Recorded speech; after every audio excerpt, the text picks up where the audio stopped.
বিসমিল্লাহির রহমানির রহিম। প্রিয় ইজমে আলো জাকির চ্যানেলের শ্রোতা বন্ধুরা, আসসালামু আলাইকুম ওয়া রাহমাতুল্লাহি ওয়া বারাকাতুহু।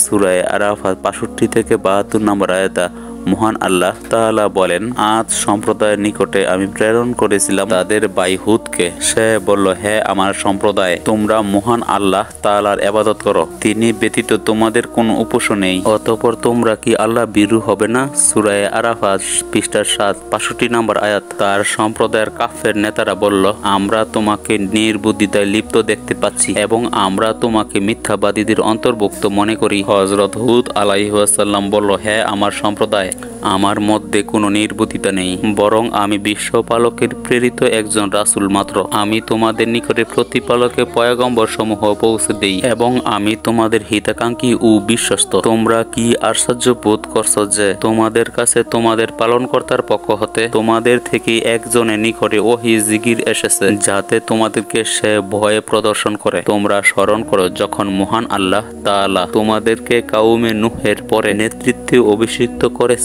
ও তোমাদেরকে বিশাল বপু করে সৃষ্টি করেছেন। অতএব তোমরা মহান আল্লাহ তাআলার নিয়ামত সমূহ স্মরণ করো, যাতে করে তোমরা সফল কামিয়াবি হও। তারা বলল, তুমি কি আমাদের কাছে কেবল এজন্য এসেছো আমরা শুধুমাত্র মহান আল্লাহ তাআলার ইবাদত করি আর আমাদের বাপ দাদারা যাদের পূজা করত তাদেরকে পরিত্যাগ করি? তাহলে নিয়ে আসো আমাদের কাছে সেই আযাব যার দূর সংবাদ তুমি আমাদের শোনাচ্ছ, যদি তুমি সত্যবাদী হও। হুদ আলাইহিস সালামের প্রতিপালকের পক্ষ হতে শাস্তি ও উত্তর অবতারিত হয়ে গেছে। তোমরা কেন আমার সাথে ওইসব নাম সম্পর্কে বিতর্ক করছো যেগুলোর নামকরণ তোমরা ও তোমাদের বাপ দাদারা করেছো? ওইসব উপাস্যদের সম্পর্কে মহান আল্লাহ তাআলা কোনো প্রমাণ সুলতান নাজিল করেননি। অতএব অপেক্ষা করো, আমিও তোমাদের সাথে অপেক্ষা করছি। অনন্তর আমি তাকে ও তার সাথীদের স্ত্রীয় অনুগ্রহে রক্ষা করলাম। যারা আমার আয়াত সমূহের মিথ্যা আরোপ করেছিল তাদের মূলত পাঠন করে দিলাম। বাস্তবতায় তারা বিশ্বাসী ছিল না। সূরা আরাফাত 65 থেকে 72 নম্বর আয়াত। অতঃপর সূরা হুদে 50 থেকে 60 আয়াতে অতঃপর মহান আল্লাহ তাআলা উক্ত ঘটনা বর্ণনা করেছেন। আদ জাতির প্রতি আমি তাদের ভাই হুদকে প্রেরণ করেছিলাম। সে তাদেরকে বলল, হে আমার জাতি, তোমরা মহান আল্লাহ তাআলার ইবাদত করো, যিনি ব্যতীত তোমাদের কোনো মাবুদ নেই। বাস্তবতায় তোমরা এ ব্যাপারে মিথ্যা আরোপ করছো। হে আমার জাতি, আমার এ দাওয়াতের জন্য আমি তোমাদের কাছে কোনো রূপ বিনিময় চাই না। আমার পারিশ্রমিক কেবল তারই কাছে রয়েছে যিনি আমাকে সৃষ্টি করেছেন। অতঃপর তোমরা কি বুঝো না? হে আমার কাউম, তোমরা তোমাদের পালনকর্তার নিকটে ক্ষমা প্রার্থনা করো এবং তারই নিকটে ফিরে যাও। তিনি আসমান থেকে তোমাদের বাড়ি দ্বারা প্রেরণ করেছেন এবং তোমাদের শক্তির উপর শক্তি বৃদ্ধি করেছেন। তোমরা অপরাধের ন্যায় মুখ ফিরিয়ে নিও না। তারা বলল, হে হুদ, তুমি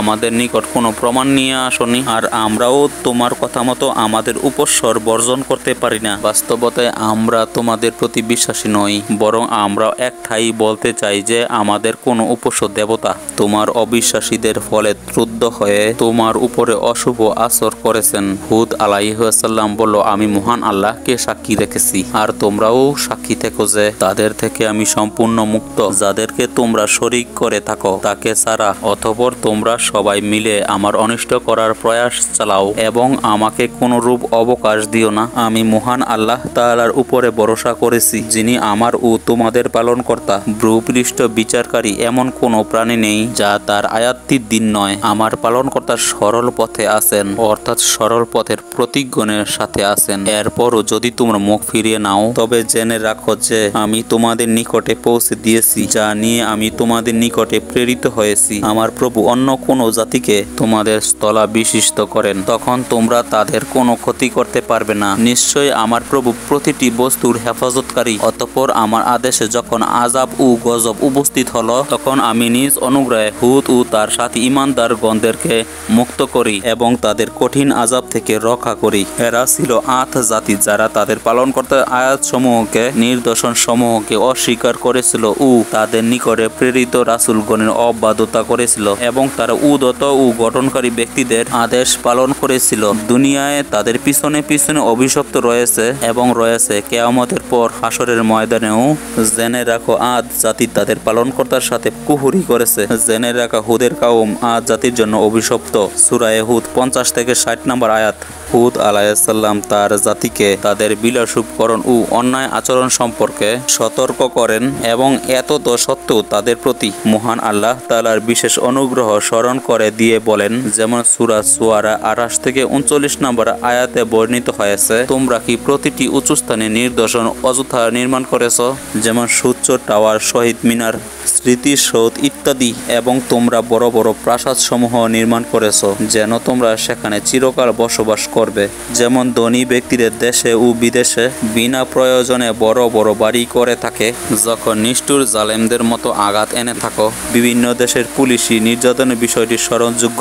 অতএব তোমরা মহান আল্লাহকে ভয় করো এবং আমার অনুগত্য করো। তোমরা ভয় করো সেই মহান সত্তাকে যিনি তোমাদেরকে সাহায্য করেছেন ওই সব বস্তু দ্বারা যা তোমরা জানো, যিনি তোমাদেরকে সাহায্য করেছেন গবাদি পশু ও সন্তানাদি দ্বারা এবং উদ্যান ও ঝর্ণা সমূহ দ্বারা। অতঃপর হুদ আলাইহিসসালাম কঠিন আযাবের ভয় দেখিয়ে বলেন, আমি তোমাদের জন্য মহা দিবসের শাস্তির আশঙ্কা করেছি। জবাবে কাউমের নেতারা বলল, তুমি উপদেশ দাও বা না দাও সবই আমাদের জন্য সমান। তোমার এসব কথাবার্তা পূর্ববর্তী লোকদের রীতি অভ্যাস ব্যয় কিছুই নয়, আমরা শাস্তি প্রাপ্ত হব না। মহান আল্লাহ তাআলা বলেন, অতঃপর তারা তাদের নবীকে এভাবে মিথ্যা প্রতিপূর্ণ করল, ফলে আমিও তাদেরকে ধ্বংস করে দিলাম। এর মধ্যে শিক্ষণীয় নিদর্শন রয়েছে। বাস্তবতায় তাদের অংশীদারি বিশ্বাস ছিল না। সূরা শুআরা 28 থেকে 39 নম্বর আয়াত। সূরা সাজদা 4 থেকে 6 আয়াতে আদ জাতির অলিদ দাবি, যথা দম্ভ ও তাদের উপর আপত্তির শাস্তির বর্ণনা সমূহে আসছে এভাবে, তারা আদ ও সামুদের লোকেরা বলেছিল, আমাদের প্রভু ইচ্ছা করলে অবশ্যই ফেরেশতা পাঠাতে পারতেন, অতএব আমরা আমাদের আনিত বিষয় অমান্য করলাম। অতঃপর আদের লোকেরা পৃথিবীতে অযথা অহংকার করল এবং বলল, আমাদের চেয়ে অধিক শক্তিধর কে আছে? তারা কি লক্ষ্য করেনি যে আল্লাহ তাদেরকে সৃষ্টি করেছেন, তিনি তাদের অপেক্ষা অধিক শক্তিধর? বাস্তবতায় তারা আল্লাহ তাআলার নিদর্শন সমূহ অস্বীকার করত।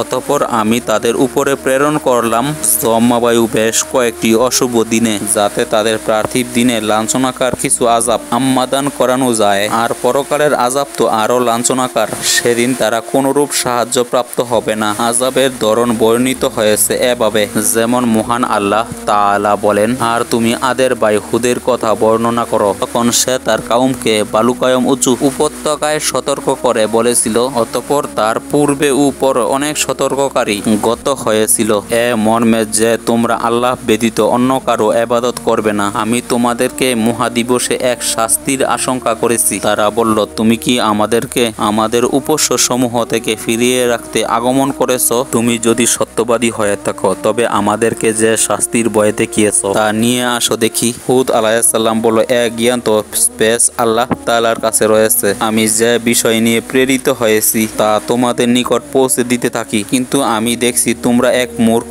সম্প্রদায়। অতঃপর তারা যখন শাস্তিকে মেঘ রূপে তাদের উপত্যকা সমূহের অভিমুখী দেখল, তখন বলল, এত মেঘ আমাদেরকে বৃষ্টি দেবে। হযরত হুদ আলাইহিসসালাম বলেন, বরং এটা যে বশস্ত যা তোমরা তাড়াতাড়ি চেয়েছিলে, তা এমন বায়ু যার মধ্যে রয়েছে মর্মন্তুদ আযাব, সে তার প্রভুর উপদেশে সবকিছু ধ্বংস করে দেবে। অতঃপর তারা ভোরবেলা এমন অবস্থা প্রাপ্ত হলো যে শূন্য বস্ত বিটাগুলি ছাড়া আর কিছুই দৃষ্টিগোচর হলো না। আল্লাহ বলেন, আমি অপরাধী সম্প্রদায়কে এমনই ভাবে শাস্তি দিয়ে থাকি। আমি তাদেরকে এমন বিষয়ে ক্ষমতা দিয়েছিলাম যেসব বিষয়ে তোমাদের ক্ষমতা দেইনি। আমি তাদেরকে দিয়েছিলাম কর্ণ, চক্ষু ও হৃদয়, তো সেসব কর্ণ, চক্ষু ও হৃদয়ে তাদের কোনো কাজে আসলো না যখন তারা মহান আল্লাহ তাআলার আয়াত সমূহকে অস্বীকার করলো এবং সেই শাস্তি তাদেরকে গ্রাস করলো যা নিয়ে তারা ডান্ডা বিদ্রোহ করত। প্রিয় ইসলাম প্রিয় মা ও বোনেরা এবং ভাইয়েরা, আসুন আমরা কোনো কারণে মহান আল্লাহ তাআলার সাথে কুফরি বা শিরক না করি। মহান আল্লাহ তাআলাকে শুধু এক নামে